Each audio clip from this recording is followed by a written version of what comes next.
name is David Bixler. The colors black, white, brown, beige, and blue have all had a prominent place in music. But in the eyes and ears of saxophonist Troy Roberts, the color green piqued his interest due to its ambiguity. Not only can the color green convey green and envy or rotten decay, it can also represent nature and tranquility. Troy embraces green as an impetus to move and has named his new release Green Lights, which is the subject of the first episode of the 7th season of Liner Notes.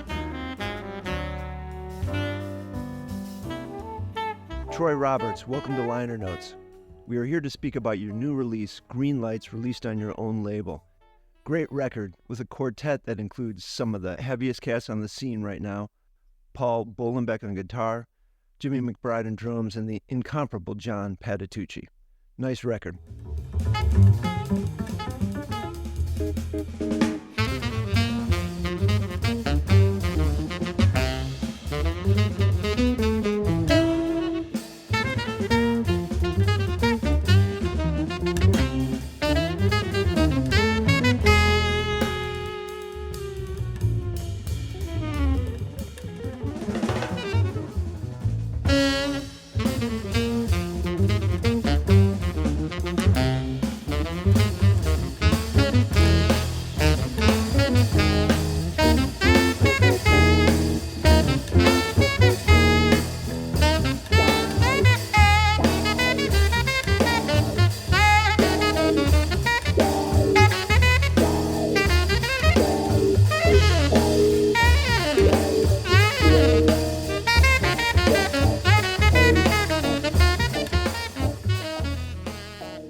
Congratulations on the record and welcome.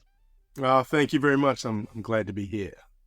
One of the things that I wanted to ask you about, I read that these musicians were all people that you have played with previously, but this has never been a group, and my understanding was maybe it was just pulled together for this recording. You haven't done gigs as a quartet before. Is that the case? That's exactly the case. I've known them all for a long time individually. When I first moved to New York, I very quickly got playing with Jimmy McBride. We formed a pretty natural musical partnership, both as sidemen on other people's things. And then when I started getting busy as a leader, Jimmy was, my first call for any style. He's just incredibly versatile and creative, and understandably one of the most in-demand drummers in around now. Paul Bolenbeck I met when I was playing in Jeff Tane Watts's band. He sometimes the band would be it was mostly a quartet. Sometimes it would be a 5-piece, and Paul would be added. And we also an immediate musical connection, and it goes a little deeper than Jeff's band. Around the time I joined Jeff's band, Paul, I believe, was still playing with Joey DeFrancesco. I think it was like 27 years or something. And then when Jeff decided to go guitar trio, it was around the same time I joined Joey's trio, when Joey decided to go trio with the horn. So there's a funny picture of us both standing next to each other going like this, like a trio swap. We essentially did like a trio swap. It was pretty funny. So I've always had fun playing with Paul. We have a pretty deep connection. And then John Patitucci I met through a teacher of mine from Australia, Paul Pooley, fantastic bass player. He was one of my professors in my undergrad. And he came over to New York many years ago on a grant to study with John, acoustic bass. And of course, John's one of my heroes, and I couldn't believe that Paul kind of put me in touch with John, who gave me some very encouraging words. Fast forward a few years, when I was studying at the University of Miami, I was trying to figure out a way to stay, and it's a thing with my green card. Long story short, I was heading back to Australia, and he called me and said, "Man, you need to do what you have to do to stay here. You're supposed to be in New York. You should be in New York." And those words stuck with me, and eventually I made my way to New York City. And Troy, excuse me, just to clarify, this is John Patitucci speaking? This is John Patitucci. And I bumped into him along the years, the Monk competition, 2008, and we reconnected. He remembered me, and we had a good catch up about Paul, and he would always check in on what I'm up to, and I'd call him up and ask for advice. And of course, later on in the touring circuits with mostly Joey DeFrancesco, I'd bump into Paul. He'd be on the road with Wayne Shorter or Chick Corea, and I called him up to do a couple of gigs. I had this recording kind of in mind, but he said his tour schedule didn't allow him to do the gigs. But he said, we've known each other all these years. We should do something. And I said, well, I got this quartet record. I don't suppose you'd be interested in that. And he said, let's do it. When are the dates? Yeah, I'm open then. Let's do it. So it worked out perfectly. That's fantastic. I mean, it sounds like the chemistry amongst the band is like right there. Maybe I'm reading into this, but just knowing how most recordings come together, there's no real time for rehearsal. You're just sending out some charts, maybe some files, maybe you have a chance to even get things together. But with musicians of this caliber, you know what you're getting, and that's why they're there. A couple of things I was thinking about in you joining Joey DeFrancesco's trio. I guess you realized that he couldn't play tenor or organ at the same time, so he needed someone to cover the horn while he rocked the organ, right? You talked about coming to New York from Australia. If you care to, could you share some details about that process? Did you come to study? Did you come alone, or did your family move? Well, probably if you were still talking about your green card, your family didn't come here, I'm surmising. Maybe a little bit about your process of being here at this point. Just before I do, I'll back up to Joey's band to clear up a little fact there. When I first joined his band, it was a quartet, and it was a band called The People, Joey DeFrancesco and The People. And that was Jason Brown on drums and Dan Wilson on guitar. And around the time Dan and his wife were having a baby, he took some time off, so it became trio. And then Joey just fell in love with that sound, and around that time he also started fooling around with the tenor.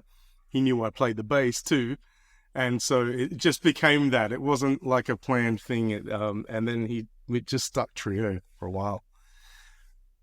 So I'm from Perth, West Australia. I did my undergrad at the West Australian Academy of Performing Arts, and I was the first of my year, or I think I was the first of an exchange program that was set up between the University of Miami and my home university.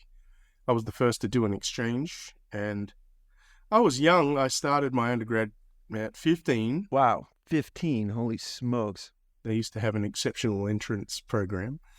So I was in my last year at 19, and I was pretty well established in Perth, had all the gigs and was doing well. And I didn't want to travel. I was, I guess, for lack of better words, a mama's boy.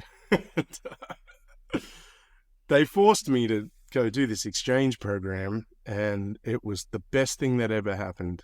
I made all these connections in Miami, and about 4 or 5 years later, I decided to make the move to the US.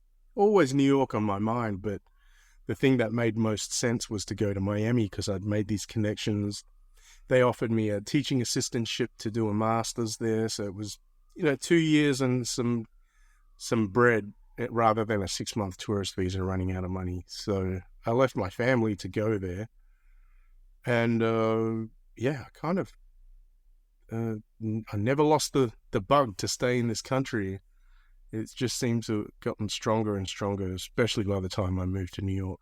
And probably as you've established yourself as a leader at this point is probably a good place for you to be.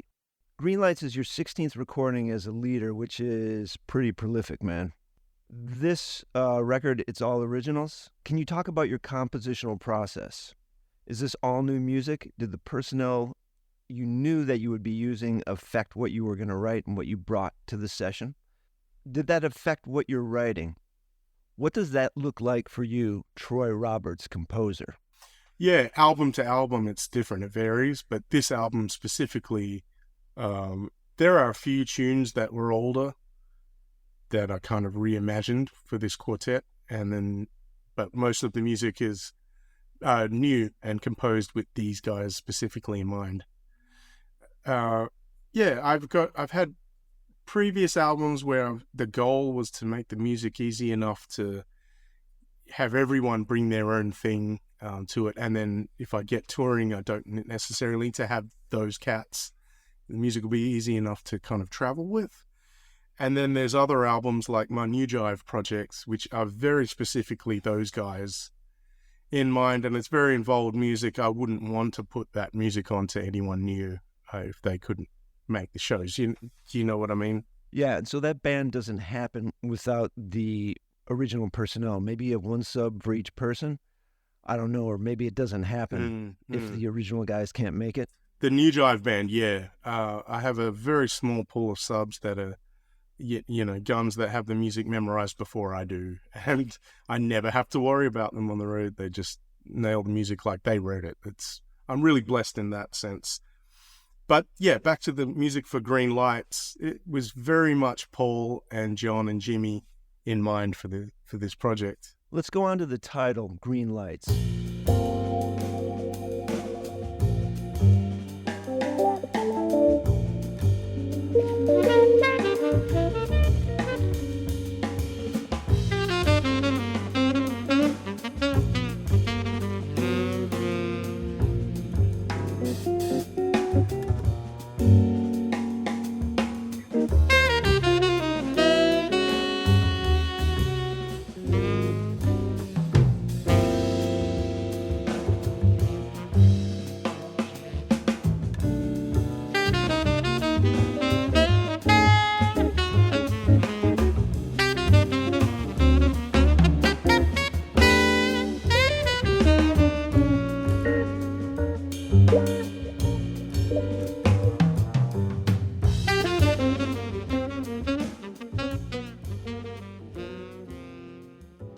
I didn't read the notes until after I had listened to the music a couple times, and I thought that it was very interesting.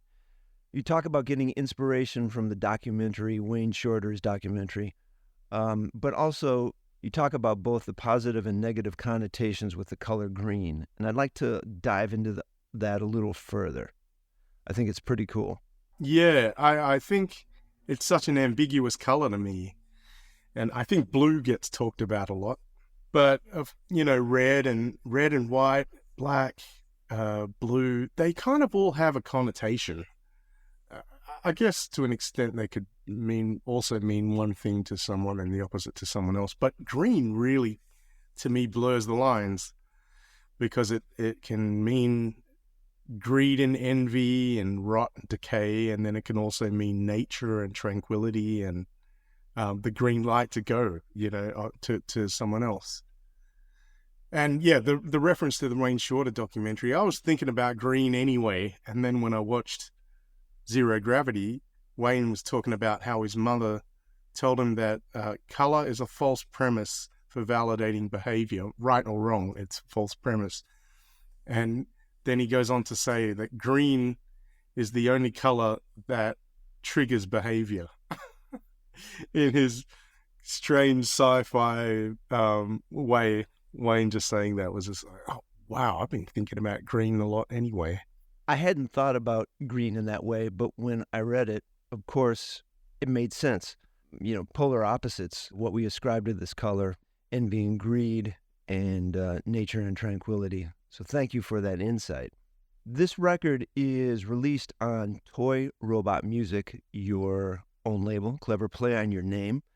How long have you been putting out your own music, and you like having the control of it? I imagine at this point you've had offers to do other things that have released this on different labels. Let's talk about the pros and cons to putting your music out yourself. Well, the name Toy Robot Music, I just made it up because I had an old mentor, Wincy D'Souza, great percussionist, took me under his wing when I was a youngster, and he used to joke around and call me Toy Robot. So a small group of my friends from Perth days would call me Toy Robot as a joke. So I just called it Toy Robot Music with not a lot of thought put into it, with the mindset of, man, no one cares anyway. When I first, I've always been obsessed with writing music as much as I love playing. So as a result, I record all this music. And the first maybe two or three albums, I kind of shopped to some prominent labels, which will remain nameless, to no success. And, you know, I really believe in my music, and I really believe I was ready to put something out. I don't believe many youngsters out there are ready, but with the exception of my very first album, I think I was ready to put this music out. And I think it's a good representation of the way I write and record. And I have a very strong vision of how I want the music to be. I think a lot about the running order. I think a lot about the program in terms of a show as well. Like also the solo orders, thinking about lengths. So yeah, I didn't get anyone to take my recordings under their wings, but the few little offers I had later on in my recording career, I kind of just didn't want anyone coming in, putting their 2 cents in. Because I guess I'm too stuck in the ways I want things. And yeah, I just enjoy the control of being able to put the music out the way I want it, and not waiting and working off my own timeline. And yeah, owning all my own licensing and publishing. And of course, with all this comes the downside, which is you're up for all the cost. There are a few albums, 2 albums I did on that were technically on Inner Circle Music, and basically they give you access to push the album yourself, like access to an incredible database of venues and radio and press, to do everything yourself. But essentially, you're paying for everything yourself, and you own everything still, and you get everything back. But I just thought, why am I building someone else's brand when I could be building my own? And I don't know if I've kind of hindered myself in the long run. Like now, 16 albums that I've released myself. I just get the feeling that, yeah, at this point, I don't think a label's ever going to take me on, because I'm not a new artist. And I've got my own stamp out there. No one's going to try to adopt that and put their stamp on it. So it's a kind of a double-edged sword, but I'm happy. I firmly believe it's what I'm meant to be doing in life. That's important. I wanted to ask you, I was recently at the Van Doren studio here in town, and I was told that you are in possession of one of Michael Brecker's horns. That's really cool. Can you talk about how you came to acquire that and what it means to you? Well, it means a lot to me. Yeah, I got to know Susan Brecker quite well over the years. I was playing at a club upstate with Joey D, and I got chatting to Susan before I knew who she was. And we're chatting saxophone. She seemed to know a lot about saxophone players and saxophones, and I'm having fun talking to her. And Claire Daly, my dear friend, baritone saxophonist, she comes up to both of us and says, "You know who this is, right? This is Susan Brecker." And I was like, "Oh, okay, wow." So, yeah, we became friends. We stayed in touch. I'd go over for lunch and hang out and, ask all these Mike stories. And we would also bump into each other at festivals in Monterey. I think it was the Monterey Jazz Festival and then the Detroit Jazz Festival. She was presenting a tribute to Mike. And so we were both working and hanging out, talking about music. And she said, "There's this horn of one of Mike's that I think you should have." Have meaning buy. I think she was getting offers from perhaps museums and auctioneers for his stuff. And she held on to it all these years and thought to herself, Mike would want his stuff out there being played by people he would have dug. So she was trying to choose who these horns go to. And she said Chris Potter had this horn for a while before, but he has a horn just a few serial numbers away, very similar, and decided to keep his own. So she thought of me for this. I checked it out and was blown away. But Also, I'm used to playing a very old vintage con from 1932, and I had no plans of moving from that. So I said, oh, that's great, but I don't want a very expensive horn just sitting around. Fast forward a year, a dear friend of mine, Carl Mackey from Australia, visited, and I told him the story, and he said, man, you gotta get that horn just for historical value at least. And so I called Susan back and said, oh, if you haven't sold it yet, I think I'm going to take it. She said, Troy, I'm not trying to sell it. If you want to try it again, I'll drop it off, try it in your own time without me kind of hanging over your shoulder. So she dropped it off, and I decided I was going to buy it, got used to it over the course of about a month, and I knew she was coming to my CD release at Birdland a month later, so I thought, I'll play it for her. It would be nice, and then I'll go back to my con. But in that month of getting used to it, I figured out the airstream and the ergonomics and realized, wow, this is an amazing horn. And it gets better. During the pandemic, Joey D called me up and said, are you sitting down? I said, yeah. He said, I just found out that horn was Stanley Tarentine's before Mike's. A friend of Stanley and Stanley's wife told him that Stanley gave it to Ishimori, who overhauled it and gave it to Mike around the time Mike was looking for a super balanced action. And so he called Creed Taylor to verify, did Mike, have this horn? And he said it was a brand new looking silver horn that he only used in the studio, very rarely played it live. And so that's pretty amazing in that Stanley Tarantine, one of my heroes, and of course Michael Brecker too. So it's a special one. Yeah. That's quite some lineage there, bro. Yeah. Oh man, yeah, it's a special horn. That is super cool.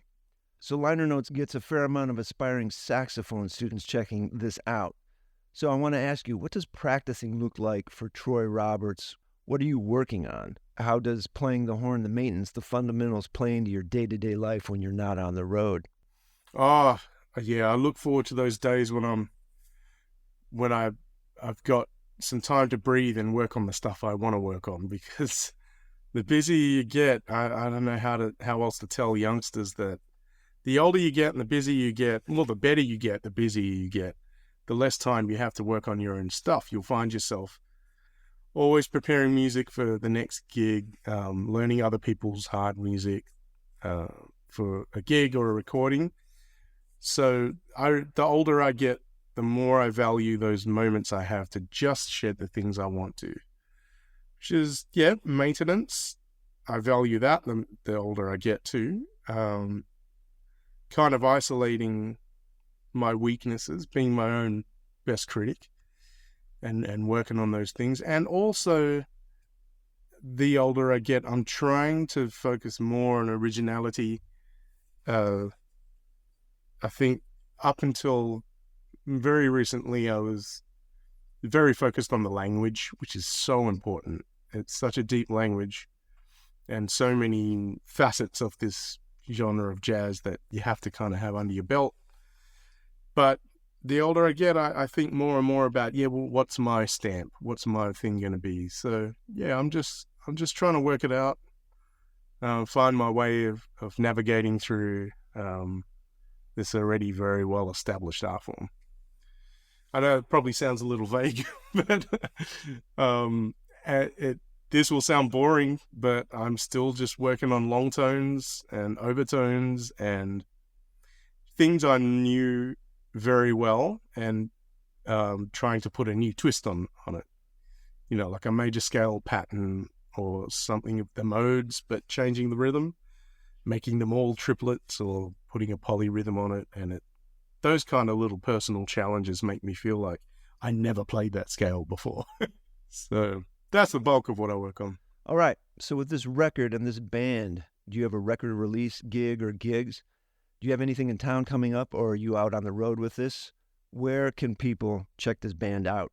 Oh, yeah. The next time we're playing is, 27th of August at Birdland Theatre. I think it's 2 shows, 5:30 and 8:30, so it'll be a blast. You should come through. Okay, so the same band.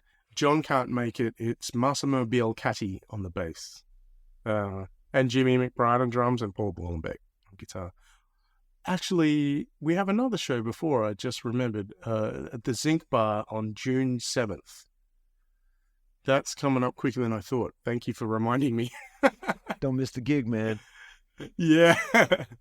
And Troy, before I let you go, what's next? This band again, another recording, or do you have another project you're envisioning at this moment? No, I don't have another new project I'm envisioning, but I'm in the works of getting some tour dates for next year with my New Jive band. We have 5 albums out as that band, and those albums got the attention of so many of the greats I end up working with, and because I get busy working with them, my own thing gets kind of left to the side more often than not. So I'm trying to make my New Jive band a focus. I think it best represents me and my originality. And yeah, just trying to get the music out there on the road. All the best with that, Troy. Thank you for your time. The music is great, Green Lights, and you can catch them at Birdland Theater, August 27th. Take care. Thanks, David. Liner Notes is grateful for the support of Van Doren Reeds and Mouthpieces. Be sure and check out the Van Doren Advisory Studio in New York City for all your sound sculpting needs. Liner Notes is grateful for the support of Arlen's Good Beer in Bowling Green, Ohio. Engineered by Marco Mendoza. Visit his website at engineeredbymarco.com. The theme music is Hide, Seek, Find from my record Beatitude, out on Tiger Turn. Produced by David Bixler. Be sure and subscribe to Liner Notes wherever you find your podcasts. If you like what you hear, I ask that you consider supporting Liner Notes financially. You can do this by going to the Liner Notes tab at davidbixler.com. Thank you for your consideration.